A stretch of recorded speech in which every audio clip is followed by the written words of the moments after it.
ku ruhande rw'abayisilamu haguruka iminota yiwe 10 aze atwigishe kwico cirwa.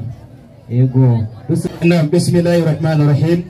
Assalamu alaikum wa rahmatullahi wa barakatuh. Wa alaikum assalam wa rahmatullahi wa barakatuh. Reka shimire uyu mukozi w'Imana Pastor Moses ku minota wahejeje 20 n'igisheje kwigisha, ariko sinomugaye kana mushimire kuko yavuze duti Yesu turemera ko atari Imana ahubwo ni numwe yiki y'Imana. Ndagushimire cyane mumukomera amashi abakiriso, mumukomera amashi kumbe mwarimu aho baturuhijwe Yesu ngo ni Imana noneho riratasha rirashitse kari numwe yiki y'Imana. Amafaranga manda mugure akanyobwa reka nico nashaka abakiriso mwabyibiswese atari iki atari Imana ni numwe yiki y'Imana. Imana uguhezagiye cyane acarasaba ya mwarimu jango babereka ko bifite iminota mike ibyakozwe n'intumwa rimwe 8 hasomere Ibyakozwe n'intumwa rimwe 8 umunani havuga ngo bera ngaho havuga ngo mwarimu iyo ariko muzohabwa ubushobozi atariko muzohabwa ubushobozi we muyera niyabazako ati mwe muyera niyabazako bivuza mu ico gihe namwe muyera bari bafi bandanya we muyera niyabazako iyo muzoba ibyabona byo kushingira intahe i Yerusalemu n'Yudaya. Ati muzoba ibyabona byo kushingirisha intahe hehe i Yerusalemu n'Yudaya ni Samariya iyo no gushitsa ku mpera y'iki y'isi bandanya katoza ego amaze kuvuga cyo adotwa babone acajuga hehe ico uyashashingira avuga ati ngo n'intumwa zita Yesu ngo ziremeza ko Yesu ari iki apu ari numwe y'Imana atari acara tubaza ikibazo mwarimu ni munyereka mu byakozwe n'intumwa aho byo hari nyandiko ipingana ni jenda bihamye na kwijana mu ntumwa 12 za Yesu zose zirazi ko Yesu yatumwe n'iki ni Imana atari Imana nuko abesa mutubyemera nuko n'intumwa za Yesu zibyemera ikibyemeza aho nyene 2 byakozwe n'intumwa aho nyene ruhava asome oya nukuri nibyo yemwe nibyo turabyemera ijana kwijana yemwe bagabo b'Abisirayeli aho y'abagabo b'Isirayeli bibubanza soma rero yemwe bagabo bibubanza ego nimwumve amajambo utega amatwi muyumviriza amajambo Yesu umunyanazareti Yesu yarafise n'intara y'umunyanazareti umuntu irati n'umuntu Imana yashimagirishije kuri mwebwe ibitangaza n'utwumiza n'ibimenyetso. Imana yamushimije kuri mwebwe ibitangaza ibitumiza n'ibimenyetso ibyo Imana yagize iki yamukoresheje hagati yanyu kumbe Yesu yakoreshwa n'iki n'Imana atari Imana yamushigikije nakwijama ari guhezagire cyane komberashi Imana guhezagire uri umuntu mwiza aho namwanyire nashobora korezo zitaduga neza aduza rezo za smart yaca bibyonga ngo Yesu ngo n'umwana wiki ngo nimuzega mupigo Yesu n'umwana wiki aho yagiye gusoma Yohana Igice ya Yohana 2:2 none tugeze mu makete wati bibyonga byose biparanga uri kuragenda neza avuye mu nkuru za Yesu agenda mu mabaru acagenda kwa Paulo wa musatsi Mana y'uburundi wa musatsi Paulo ziragiye igice cyambere cya Yohana soma tumvirize rimwe Yohana wa mbere yego 2:2 nyarutsa yasomye ati umubeshi ninde ndiyo ataruhakana ko Yesu ari we Kristo ndiyo uyo niwe antikristo atuwaniwe antikristo acarabati ngabesira murabona ati ngo baraza gupinga ko Yesu atari umwana w'Imana bice bigaragara ko turi antikristo iri ni kete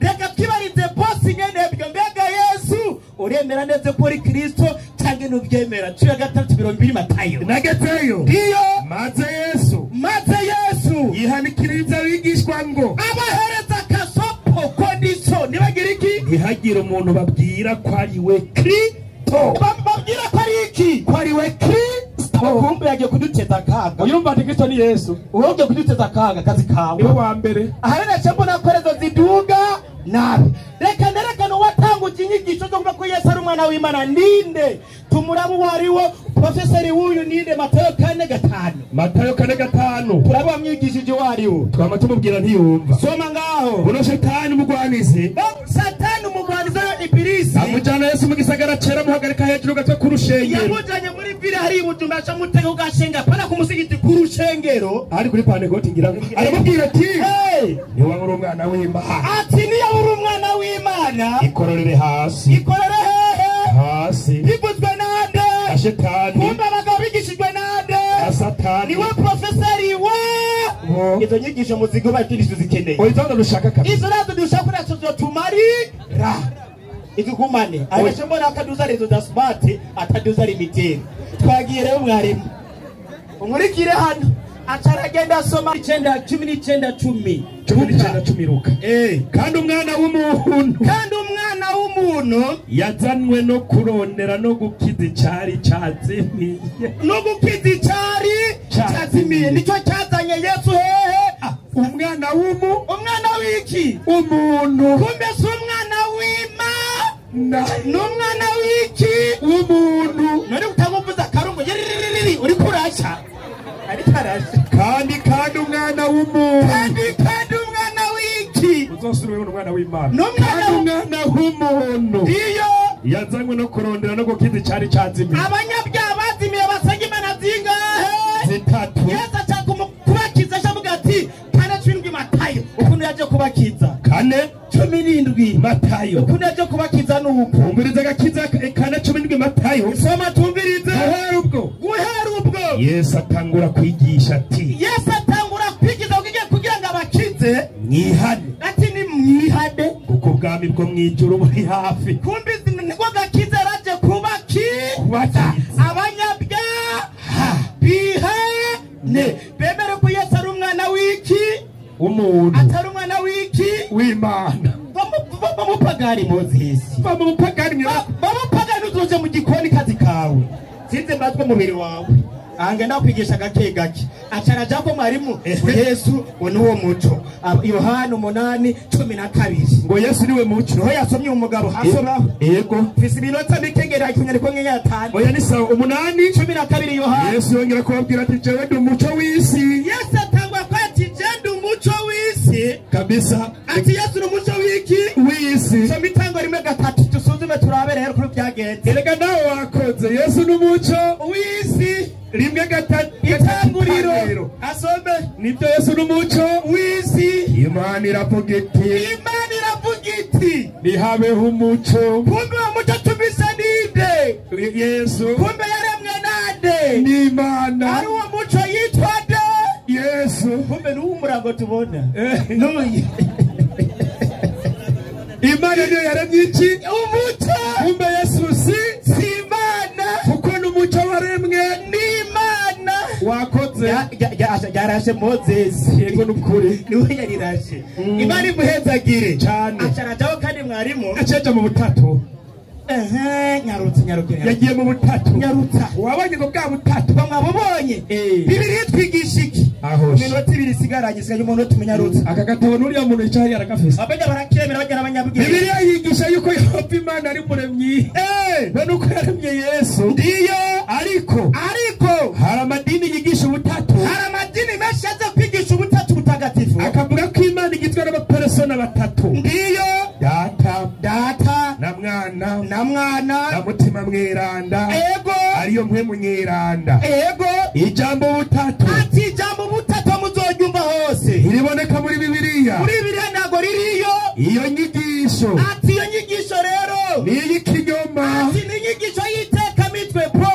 propaganda tudisanga mu bakristo uniteka mitwe mari bahezageresha abajehova amabizo bwenge muzoze murabwira abadaso muranyigisha z'abapasteri baratagaza abantu gira bazovayo twagiye mwarimu tegeranye amasegonde acagera gusoma Abaroma 5:5 Abaroma 5:5 igitabo cy'Abaroma ni cya Paulo yandikiye Abaroma soma umbirizi 5:5 hasome nagezeyo ndiyo aravuga ngo 5:5 Abaroma ndiyo uko kwizigira ego bigutetereza ndiyo kuko urukundo kw'Imana ego gwasutswe hose mu mitima yacu no mwe yara twahawe na mama utagiziki twahawe none abagabo bafite ukunda kw'Imana bakwe bararufise gute kandi mubaze Yesu ko barufise gatani na nimwe Yohana aravuga ati aravuga ati ine na kabiri Yohana Yohana gatanu ine na kabiri ndiyo yarutsa asome zigomba gushimwa n'abantu ego ariko ndabazi mwebwe ko mutagira urukundo rw'Imana mu mitima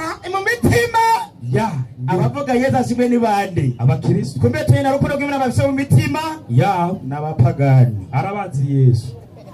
Shukrani mwalimu. Reka dusabe mwenyekiti ahagurutse umwarimu wiwe. Mujara bikwiye.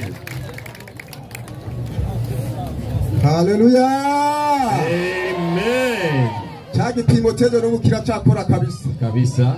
Mwamaze kubona abantikristo bakane kwesa ari umwana wande w'Imana. Ibiri yuko arabaki arabansi bera kurya ni antikristo udakurika ni antikristo udagira gatatu ni antikristo udagira kane ni antikristo udagira gatanu ni antikristo gatandatu antikristo indi kubandanya bose n'amaki antikristo abapingayi nawo nta mushobora gukwepera kabisa mu mwanya wiwe yahawe jewe mbonye yuko atakaje umwanya hari umurongo mw'abantu bo kwirengagiza mu mirongo ameze nk'iyagomba guheraherezako natanze Yohana 8:12 herekana yuko Yesu ari umuco w'iki w'isi sawa atagenda mu itanguriro 1:3 havuga yuko ngo Imana yagize iki yaremye umuco hanyuma ngo uwo muco nawe ngo akaba arinde ari Yesu ngo kumbe Yesu ni kirema cyande cy'Imana. Reka tugenda nkuko ubwenge bwo buri ko burakora sibyo munyemerere Qur'ani 2:3-5 2:3-5 Qur'ani 2:4-3-5 Qur'ani iravuga gutya ndio Mwenyezi Mungu ni nuru ya mbingu na ardhi. Kugida Qur'ani tuze yuko ngo Imana yabo Allah ariyo muco w'ijuru n'isi batubwiye yuko umuco wagizene waremye kumbe Imana y'Abayisilamu nayo niki nikiremwa wigisha baturemera ko wazi Yesu ari Imana yanditse amaburi Qur'ani babihakanye we vipi mwatubwiye yuko ubwambere ngo ikumurongo wa gatatu bitangurira 1:3 yuko ngo Imana yaremye iki umuco sawa muca mugomba kutwereka yuko Yesu ngo ari kiremwa cyande cy'Imana kwese uvuga ko ari umuco w'iki w'isi dusanze muri Qur'ani Imana isengwa n'Abayisilamu nayo ari iki ari umuco kandi Abayisilamu batubwiye yuko umuco waragizene wararemye kubw'ibyo rero Imana yanyu ava mbega ntoba icyo kiremwa cyaremwe ari we Yesu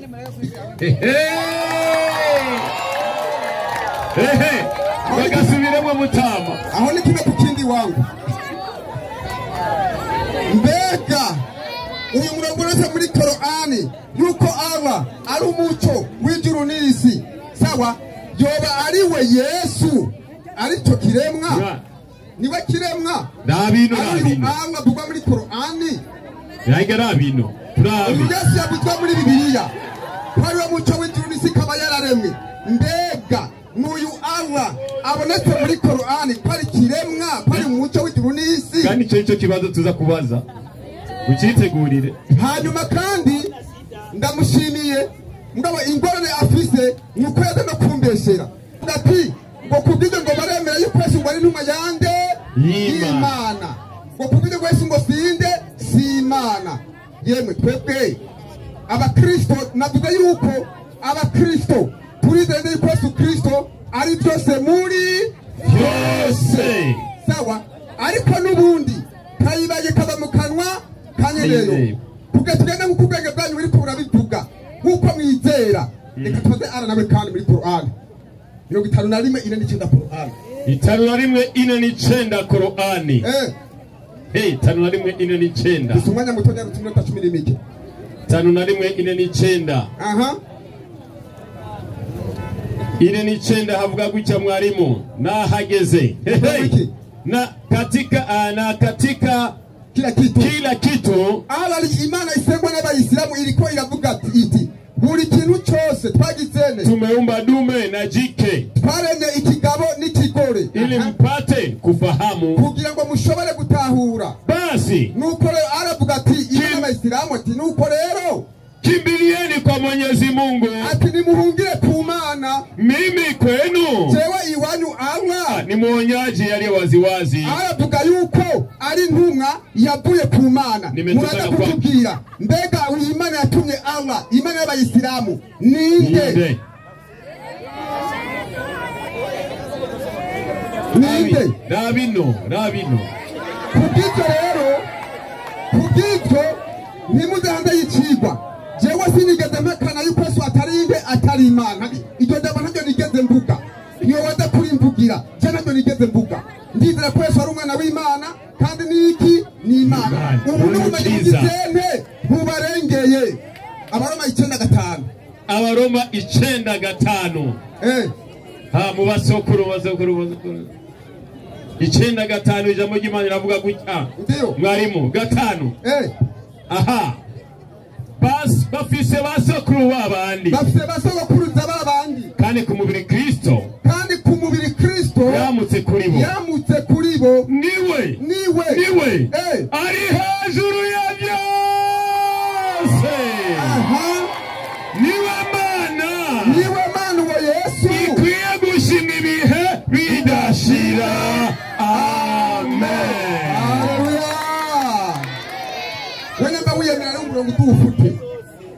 Yavuze ngo nta numwe yavuze ko ari Imana mu bigize biri. Hanyuma tegana ubyerekeye ubutatu atagoma no gutayifasha ngo n'abakenya abatumye muri cyo kimwe. Naho babadasaba Kristo barabyemere ngo mubabaze ahubwo ni bahagateye baze kubafasha. Ariko Qur'ani yiruko yivuga ngo iki kandi 121 Qur'ani barwana. Qur'ani ivuga ngo iki 121 sasa 71 Igice cha 4 121 narusa n'ingoga. Inasema hivi, enyi watu wa kitabu, yemwe mwahawe igitabu, msipindukie kiasi katika dini yenu, ntimuje kure y'idini ryanyu, wala msiseme Mwenyezi Mungu kandi ntimuvuge ngo Imana ila kwa lilo kweli, kirete itukuri, hakika Masihi Isa mwana wa Mariamu. Umbiriza ngo Yesu Mesiya umwana wande wa Mariamu. Ngo Mesiya bisigura ko ari inde? Kristo. Ngabo kuguku cyane nikigwa kwiwe yagiye muri Yohana avuga yuko ngo ntibamwite ko ari inde? Ari Kristo. Ariko Qur'ani iremeza yuko Mesiya ari wende? Ari we Kristo. Na Qur'ani yiwe ntaniyo yizera. Bandanya. Na ni mtume Mwenyezi Mungu na ni neno lake tu alilompelekea Mariamu na ni roho iliyotoka kwake. Kugize Qur'ani bivuze yuko Yesu ari jambo ryande ni jambo ry'Imana kandi uwo Yesu nyene ari we mpemu wande w'Imana. None kugize goma kutubwira yuko nukuvuga ngo Imana idafite impemu yobaho. Irashobora kuba Imana. Imana itagira ijambo yoshobora kubaho. Kubw'ibyo ijambo ryayo ni Yesu, impemu yayo ninde? Ni Yesu. None turi kubirwa muri Qur'ani. Koma bashiko. Kujya muri Qur'ani ko mutabisoma. Bambara paroli y'imbaho. Hanyuma tuvuga ngo twebwe twizera yuko ngo Yesu ari umwana w'Imana, ngo twabigishijwe nande? Na Satani. Yavuze. Hajya Imana muri Matayo 4. Kubandanya. Uhere 16 kubandanya. Havuze yuko Imana ubwayo yashingiye intahe Yesu ari umwana wayo ni Satani. Kwani Imana ativuge tanye kuri mwebwe Imana ni Satani. Ni andi majambo. Mube mubasengera kabisa. Ariko ingo twebwe twigishijwe na Satani. Twebwe twigishijwe nande? Ni Imana ubwayo yashingiye intahe umwana wayo. Kandi Yesu nawe nyene ubwiwe yabishingiye intahe. Ariko Abayisilamu rero kuba yuko batizera ko Yesu ari umwana w'Imana bigishijwe nande? 22 rimwe Qur'ani. Mama. 22 rimwe muri Qur'ani. Amajambo y'intumwa itazi gusoma no kwandika. Ndio. Avuga gutya majambo yawa rimwe. Sema vuga imefuniliwa kwangu ya kuwa kundi moja la majini. Muhammad yahishuriwe umugumwe w'abadayimoni. Lisikia Qur'ani ikasema bacha bavuga ngo hakika tumesikia Qur'ani ya ajabu. Ati ufise Qur'ani y'igitangaza inaongoza katika uongofu, irongora mu bugororotsi. kwa hiyo tumeiamini. Ndio ku murongo wa 3 tatu inasema kwa hakika utukufu wa Mola wetu umetukua kabisa, hakujifanyia mke wala mwana w'Imana, umwana n'ibisigo.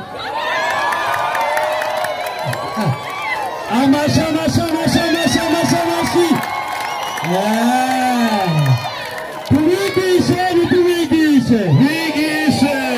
Yesu mwamba si mwamba. Sawa. Majeshi. Tugomba mikrofoni kiri yonyene. Binje mu mwanya w'inyishu n'ibibazo.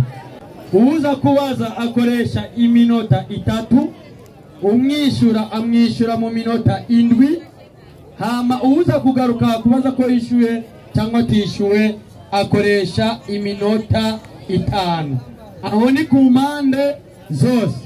Reka rero tutange umwe kubera ko aribo batanguye ikigwa, nitwebwe dutangura kubabaza ikibazo. Bwana Moses Moize, karibu.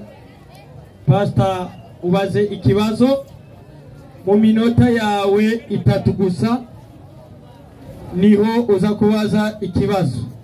Ama bacabagu shika hano bakwishure mu minota 7. Bwana Yesu asifiwe. Amen. Tayari mambo yamekuwa bam bam. Ibintu bigenda neza kabisa. Mu by'ukuri turabona ubwenge bw'abatawuri byanditswe aho bugereza naho bufasha abantu. Aigo. Rero tusomeye muri Qur'ani ikibazo cyo kiza guhagarara. Qur'ani kana na 71. Turabe nabemera ibitabo ko baremera babe banti Kristo gusa bataba bana banti n'abanti bitabo. Surati Nisai ikigabane cy'abagore 171. Ituzi ko Abarabu canke ko Abanyafrika. 171 umurongo niho havuga enyi watu wa kitabu. Aravuga ati yemwe mwahawe ibitabo, msipinduke mipaka katika dini yenu, ni murenye imbibe kuvyukwizera by'ibitabo mwizera, msiseme juu ya Mwenyezi Mungu ila yaliyo kweli. Nimba muri ngaha ani mubeshe muze kuvuga iby'ukuri. Masihi Isa bin Maryam, Yesu canke Masiya ariwe Kristo mwana wa Maria, ni mtume wa Mwenyezi Mungu. Ni mtume wa Mwenyezi Mungu. Ego ni ntumwa y'Imana, na kiumbe aliyeumbwa kwa tamko lake, yaremwe kubw'ijambo yiwe na Mwenyezi Mungu alipelekea Mariamu. Soma iyi igitabo cyeza, soma iyo niyo nkeneye neza ivuga neza.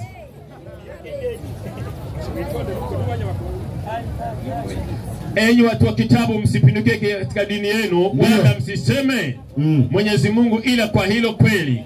Hakika Masihi Isa mwana wa Mariamu ni mtume wa Mwenyezi Mungu. Mungu na neno lake tulilompelekea Mariamu, na ni roho iliyotoka kwake. Enyi Waislamu, muremera ko Yesu ari intumwa y'Imana n'imvugo ya Qur'ani, akaba ari kalmatu Allah ruha Allah. Icyo ni kibazo cyane, ni mpwemu wayo na jambo wayo. Basi yahejeje bashikano babo ati turavyemera nivyo canke sivyo. Ni kibazo cyumvikana. Niba arafiki yangu ingumuhe avuge ko avyemera cyangwa atavyemera.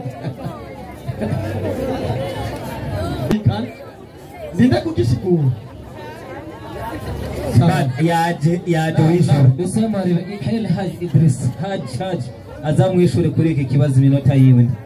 Abajije ikibazo ati Abayisilamu muremera ko Yesu ari intumwa akaba ijambo akaba nande akaba nawe mu w'Imana? Unavyumvise yemwe none muravyemera? Niko yabajije. Twebwe rero Abayisilamu tuvyemera nkuko Yesu nawe yavyemeye kabisa. Yesu yavyemeye ngwiki Yohana 14:24. Yohana 14:24. Ego utankunda ntitondera amajambo yanje. Kandi ijambo mwumva si ryanje. Kandi ijambo mwumva si ryanje, ariko turemera ko ijambo Imana yatumye Gaburiyeli ariryo ryaje kwa Mariya rikabwira Yesu ati vuka. Mariya akabyara atabonanye n'iki n'umugabo. Ibyo abayisilamu turabyemera. Korani 3:4-5. Korani 3:4-5. Ego kwizina ry'Imana nyenimbabazi nyenimpuhwe. 3:4-5 haragira ati. Havuga gwiki? Haragira ati. Naam. Ego igihe abamarayika bavuga bati. Ati nimwibuke igihe abamarayika bavuga bati. Ewe Mariyamu. Ewe Mariya. Mu by'ukuri uhoraho aragwaye inkuru nziza y'ijambo rimuvuyeko. Turemere ko Imana yazanye ijambo rivuye kuhora rizanyanywe na Gaburiyeli. Komeza. Yuko uzovyara umwana yitwa Yesu mwene Mariya. Yuko uzovyara umwana yitwa Yesu umwana wa nde? Wa Mariya. Uko nukuri nukuri. Ego azogira icubahiro ku isi no mu buzima budahera. Abayisilamu turazi ko Yesu ngaha kw'isi afise icubahiro mw'isi no mw'ijuru, ariko Yesu si Imana. Kuko ari hafi. Kandi Yesu ari hafi y'iki? Y'uhoraho. Ari hafi y'Imana, ntabwo Yesu ari Imana. Waislamu takibiri. Allahu akbar. Kubera ko muze amajambo mwarimu. Naam. Imana yarashoboye kurema abantu mu buryo bushika bune canke butanu.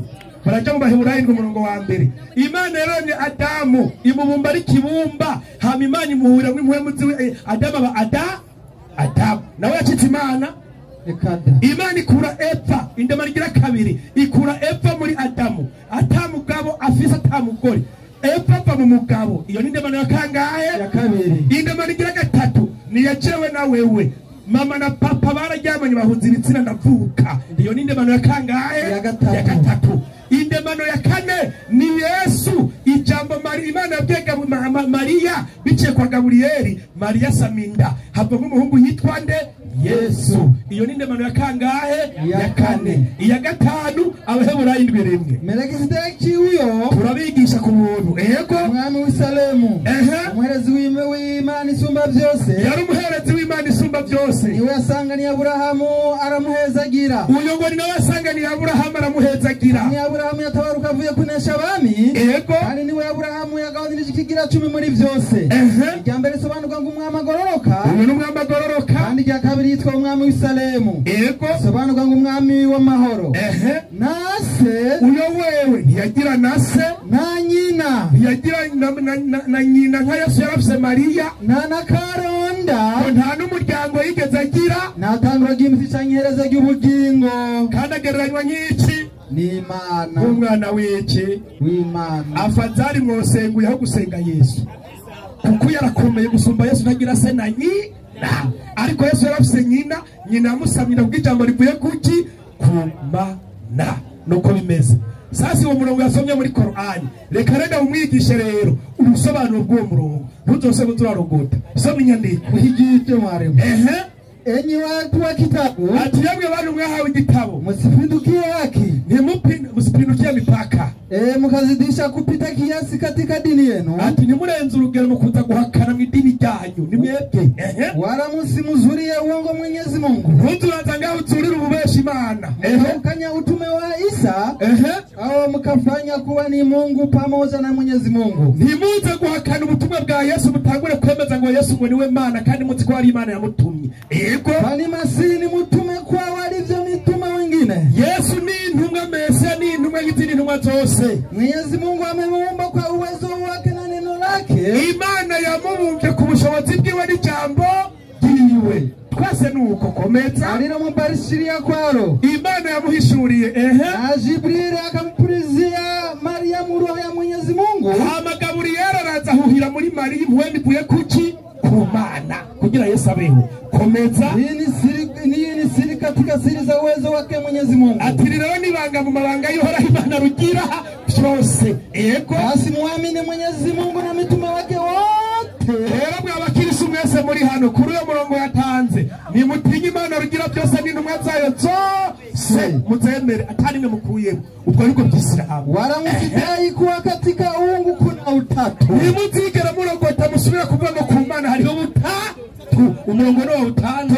Tokeni wapitavu huu. Nimuva mu rugo bupagani no gusenga Imana zitatu. Utakuwa heri kwenu. Aho nimwe bava mu rugo bupagani izoba hineza kuri mwe. Chika Mwenyezi Mungu kuko Uhoraho Imana rugira byose ni Mungu mmoja tu.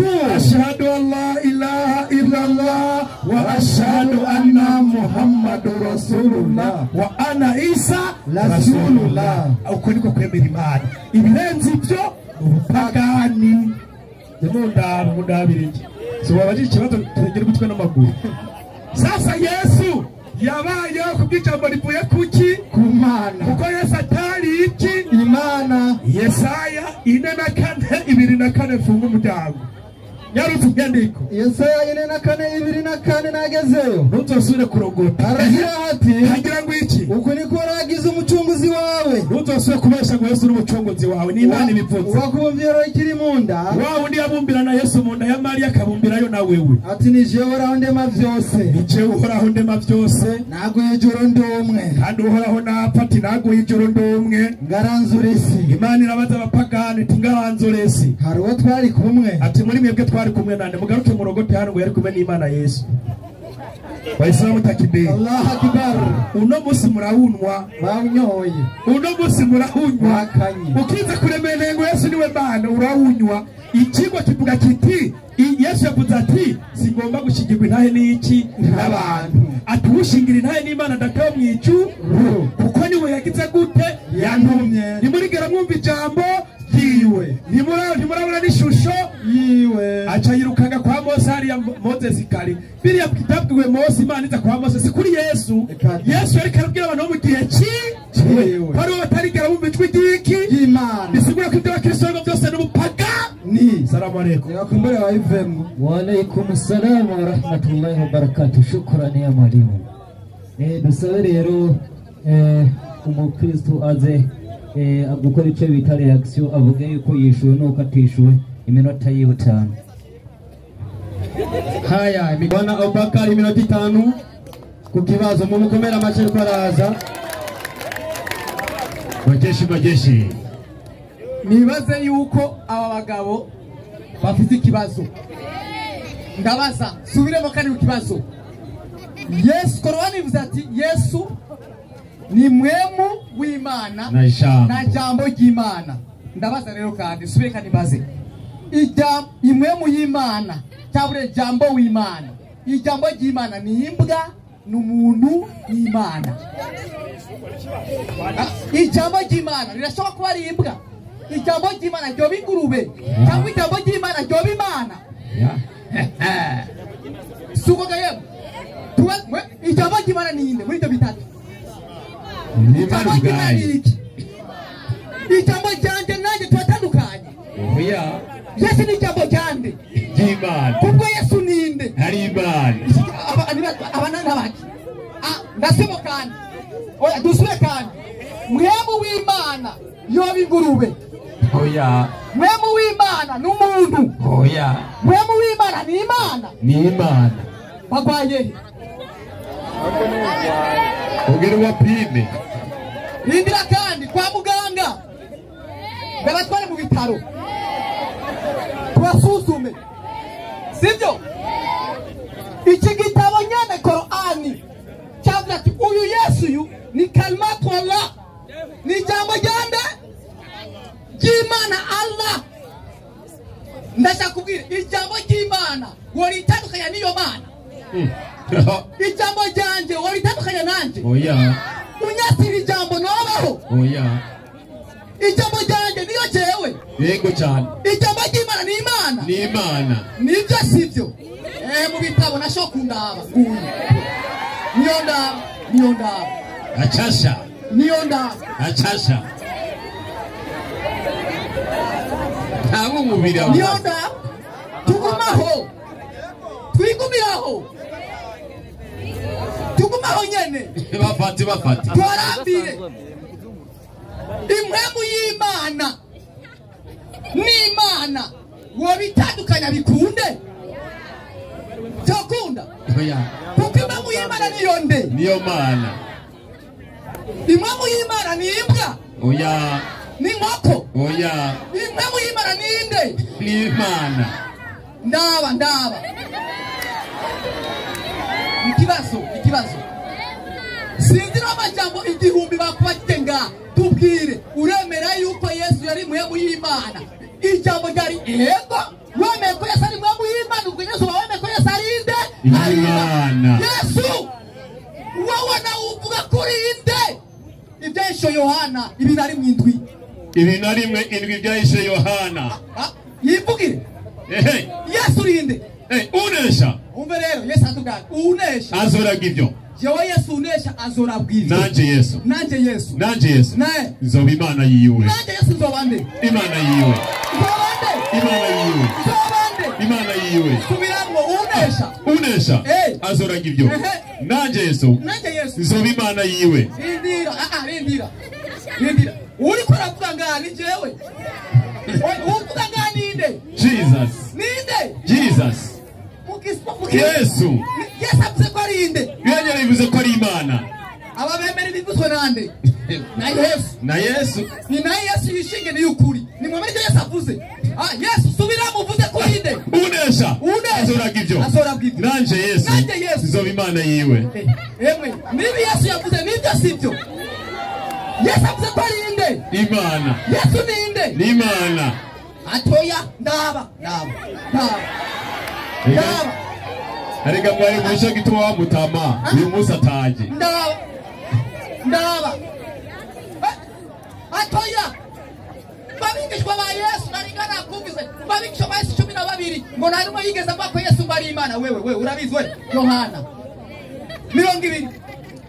20 n'umunani aratwenze umara yitwenza nguku kandi mara nabyo wumvise Toma aramwishyura ati Toma yari umwigishwa wande wa Yesu Kristo Toma yagendanye nande na Yesu Kristo Toma yari umwisirayeli sibyo yego Toma arabivuze gute umwisirayeli aramwishyura ati Toma yishura Yesu mwami wanje kandi Mana yanjye wumvise Toma yishura Yesu mwami wanje kandi Mana uyu mugabo narajya mukambwa ibujumbura gusa hama ati ngo Yesu we nuri Imana Toma umwisirayeli yabonye Yesu ati uyu ni bagendanye ikibazo nimwe mu y'Imana ni imbwa ni Imana ni ngurube hitamo kimwe haleluya Yesu mwamba si mwamba sema majeshi sisi ni majeshi Garuse mwenyekiti mwenza iminota 3 y'ikibazo kuri mwebwe naam urakoze cyane dusabe rero mwarimu Amidu ashike ngaho iminota yiwe 3 atuombereze ikibazo hali kwa mzee Mandevu anaitwa nani? Mwani Abdul Karim ni kweli. Aribeshe. So ereka bari amazina meza barazi ko ari meza barazi ko ari meranda bapfa ku uturayita Abubakar ndiyo je urumva kubwiye kwa ruzina nitwa nkiriyo nararuna nabishana turagiye kubaza ikibazo ibyo kubaza ikibazo bazenda gukosori Toma yise Yesu ngo mana yanje acibagira ko Yesu abamwise kari Imana yabise kari iki indyarya Toma imbere Yesu ni iki indyarya ni kibazo kiri he oya muhinga ndi niba nawe ushaka kubindyarya nka Toma akazi kawe ni 15 indwi Matayo mwandyarya Yesaya avuze neza ibyo bishwe n'Imana kuri mwebwe aba bantu banyubahisha iminwa yabo ni mwami ariko imitima yabo iri kure yanjye basengera ubusa yabahaye ubusa kwijana kuko inyigisho bigisha ari byagezwe n'abantu kazi kawe ubusa kwijana gumara amanota mu gikoni ikibazo kiraje rero ikibazo kiraje kandi kiri mu kigwa ndakijyamika muri Luka 2:21 Luka 2:21 Luka 2:21 hasome yarutsa 2:21 Luka muri iyo minsi abemera ko Yesu ari Imana reka ndabasuzume abemera ko Yesu ari Imana amaboko hejuru muri iyo minsi abemera ko Yesu amaboko hejuru ndiyo muri iyo minsi icyagatwa kiva kuri Kaisari Augusto Luka 2:21 marimo harabe neza bakeba Yesu bakebiki basiramura Yesu abemeye ko Yesu ari Imana amaboko hejuru basiramura Yesu basaramura Imana bakeba Yesu bamushikanira Imana akabazo kanje karaje mbega Imana boyiseramura Imana iraseramugwa bamaze kumuseramura bamushikanira iki Imana iyi Mana yo ni Imana bwoko ki ni Imana imana iyahe. iyi mana basiramuye Yesu bagaca bamujana kuri iyo iyi mana yitwa nde? ni ana pe. Salamu alaykum. Imana barayisiramura. Wa alaikum salam wa rahmatullahi wa barakatuh. Imana barayisiramura. Nibaze bayitubwire. Buriza neza ikibazo kibaze kubwira hasheze. Nam. Imana barayisiramura. Yego. Iyi mana bajanye ko Yesu ahejejwe gusiramurwa yitwa nde? Nam. Karibu minota y'indwi y'ishu. Murakoze, mikrofone isubire ku ruhande rw'abakristo. Ndu Imana Moses ingo umwishure ucushira ko na kadomo. Ashire ko kadomo. Sawa, iminota indwi. Haleluya. Amen. Chigwa kiriko kiragenda gisobanuka neza. Hanyuma tubenga kubazwa ikibazo. Luka 2:21 ngo mbega ko tubona ko Yesu yakebwe mukaba mumwita Imana, mbega Imana irasiramurwa cyane irakebwa? Hanyuma B, iyi Mana Yesu yashikanyweko cyane yajanyweko ni yihe, yitwa ngwiki? Icyo kibazo cyawe mbega birirenda kwishura. Twasomye muri mu cyete cy'Abaroma 9:5 yuko mu buryo bw'umubiri Kristo yamutse muri bo. Sawa? Kubw'ibyo Yesu mu gihe yamaze kuza ngaha ku isi yiha umubiri, yaremeye guca bugufi, agendera munsi y'amategeko, yarakebwe kugira ngo ashitse icyagezwe. Sawa? Aho rero ntiyakebwe nk'Imana, yakebwe nk'umuntu. Kubera iki? Imana ni iki? Yohana 4:24. Imana ni mhemu. Imana ni iki? Ni mhemu. Imana Yesu ariko aravuga ngo Imana ni mhemu. Ariko Yesu amaze kuza ngaha ku isi yihaye iki? Umubiri. Kubw'ibyo rero ntihakebwe imhemu, hakebwe umubiri. Mubasenge. Iyo ni A. Ndaheneze kwishura. Hanyuma B, abagize ikibazo atatega mu mutego yibaza ngo ndafatwa. Sifatwa ni ufatwa. 2:1-2:3 Matayo. 2:1-2:3 Matayo. Ijambo ry'Imana yavuga guce 2:3. Yinjiye mu rusengero akurigisha. Abaherezi bakuru babashinga naye b'ubwo bwoko boza kuri we baramubaza bati nubasha ki bugutera gukora ibyo, kandi ninde yaguhaye ubwo bubasha?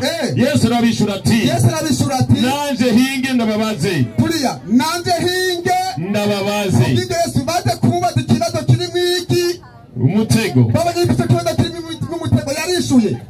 Yaciye avuga ngo iki? Nanje ngoya ndega naje ndababaze. Nanje reka ndababaze. Ijambo rimwe. Kubw'ibyo Yesu yabajijwe ikibazo, hari ikibazo kishurwa n'ikindi kibazo. Ikabibaye iki? Inyigisho 19:45 Qur'an. 19:45. Iyo shawa yumviza ngiyo.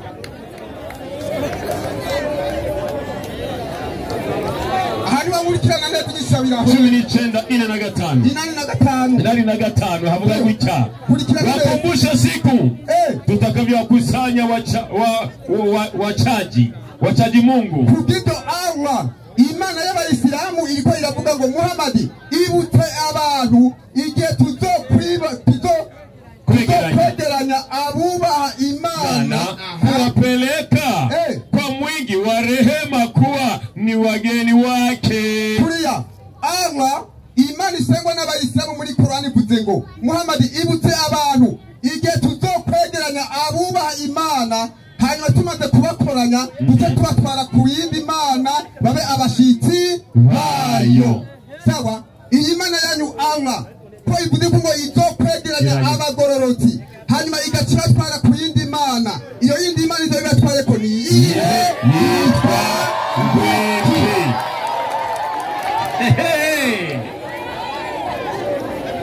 Ahanyambo wamurikiranye neza muri kibazo namaze kukishura.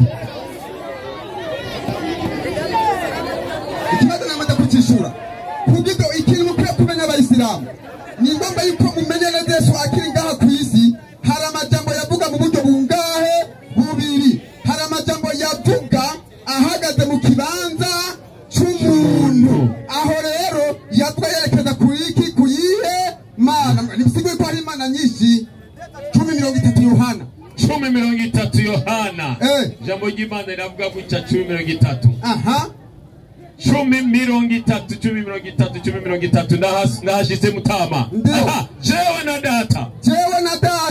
data turi umwe turi babiri umwe turi batatu umwe turi umwe ariko iyi mvuga abayisilamu ntibashobora kugirane irabaroka hari amajambo Yesu yavuga yigishiriza muki mu migani umviriza kubera iki 16 25 Yohana 16 havuga gutya mutama wanje 25 ibyo mbibabwiye mu migani ibyo ndabibabwiriye mu migani ariko igihe kizoza ariko igihe kijye kuza sinzosubira kubabwira mu migani sinzosubira kubabwira ibya data mu migani ariko muzobabwira ibya data bipoboye kumbe Yesu igihe yari ngaha ku isi ariko arigisha yigishiriza muki mu migani aguma abwira ibya data ati ariko rero hari ikindi gihe ntazosubira kuvuganira namwe mu migani ariko nzobabwira ibya data mbigizene mbifoboye mbega ni hehe Yesu afoboye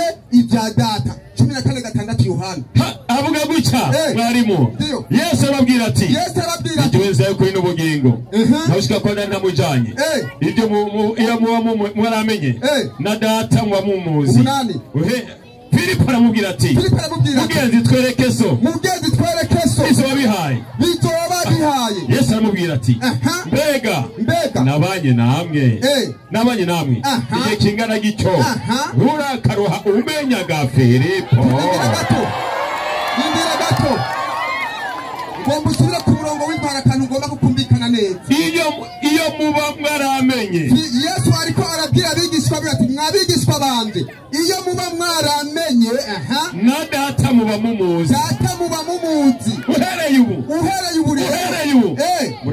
muramuzi kandi mwamubonye bandanya Filipo aramubwira ati mugenzi twereke so bizo bihaye Yesu aramubwira ati Yesu ari kumwe n'abigishwa biwe yaguma ababwira ibya data hanyuma byabigishwa bati ubure muzina makuru rero uyu data namanda babwira muramuzi kandi mwamubonye ariko mu bigishwa biwe nibaza ko ntakintu kutakibaga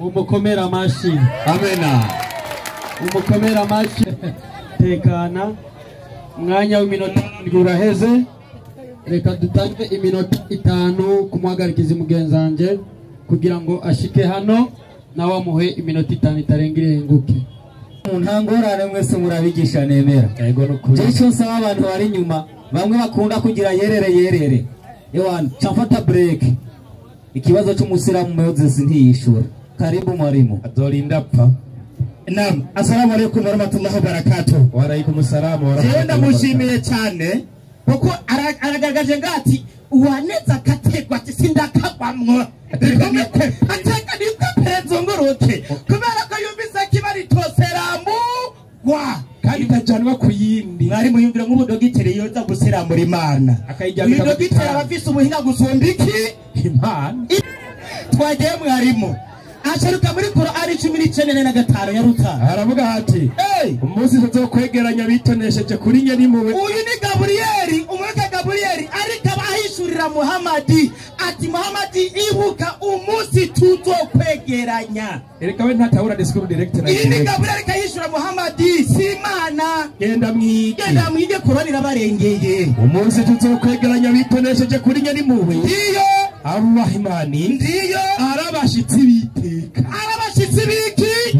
Muhammad kabyigwa nande na Gabrieli mbega ntubona ko tugomorera amashetani kubahakanye kugira ngo aboshe gukora ibibi nimwe yabonye amashetani kubahakanye niba yabonye twagiye mwarimu muri kirahani ashayika muri Yohana 14:6 Yarutsa Yohana 14:6 muri Yohana 14:6 ugeze imbwisoma Yohana umurongo wa Yohana 4:14 14:6 Yohana 14:6 Yohana 14:6 yenyarutsa ijewe nzira n'ukuri n'ubugingo usitsindwi ntawe ushika kwa data ntamujanye so muba mwaramenye uyu ni Yesu ati iyo muba mwaramenye na data muba muzi ngo na data muba mumuzi ndiyo uhereye ubu muramuzi kandi mwamubonye uhereye ubu ngo muramuzi kandi mwamubonye aca yibagira ko Yesu avuze ati uyo data nimurabona ishusho yiwe uyu n'umugani kabwira abantu tuhereye ubu mwamubonye kandi muramuzi uyu yari umugani bandanya wumbirize Filipo aramubaza ati mugenzi Filipo acabaza Yesu mugenzi ntabwo yavuze ati ngo mana yanje ati rafiki yangu chama yangu endi bigenda twereke so bizoba bihaye ati twereke so bizoba bihaye Yesu aramubaza ati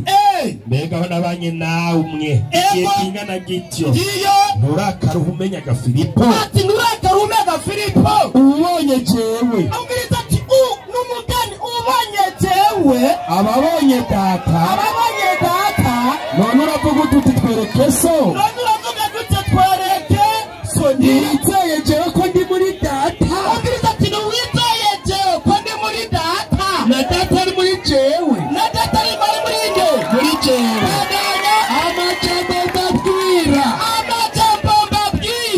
amajambo mbabwira iyo sayo nigeneye ati sayo nigeneye ariko data aba muri jewe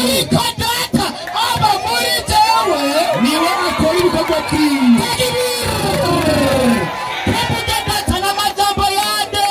y'Imana mwarimu mbega abayubatse inyigisho za Yesu nabo bari muri data cyangwa ni bariyo 17:2 Yohana 17:2 Yohana nyarutsa bakoma imbere batatu bapfuye soma nyarutsa haravuga hati ndiyo nanje ati nanje nabahaye ubwiza wampaye ndiyo ngo babumwe nabo ngo nababumwe nkuko natwe turi umwe hari Yesu n'Imana ndiyo jewe mbe muri bo ati jewe mbe muri bo nawe abe muri jewe ati nabo babe muri jewe bahingurwe babumwe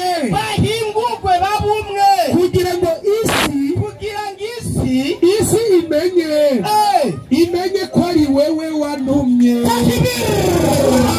kumbe nabone amajambo ya Yesu turi muma kuja Yesu ari muma ari guteme ku Yesu tuwe n'Imana wowe naguri muma acaraga ati kijya gihe bamuziramura yari yahindutse Imana irahinduka 2 3 6 maraki kuko je uhoraho Imana tubatwa kuko je uhoraho atahominduka nabwo yari yahindutse asaramuziramura ngo yari umuntu Imana tisindu Imana ni hindu gira n'urupfu rw'Imana yanyu 1:20 Abaroma 1:20 Abaroma nyarutsa Abaroma 1:20 nyarutsa uko bamenye Imana ntibayubahe nk'Imana abamenye Imana kuyubaha birabananira yise abanyabwenge bacita ikibipfu abandi bipfu ukuri kw'Imana idapfa gukaba ngo basenga ibishushanyo bisa n'umuntu apfa iyo icyo nicyo cyatumye Imana ibaheba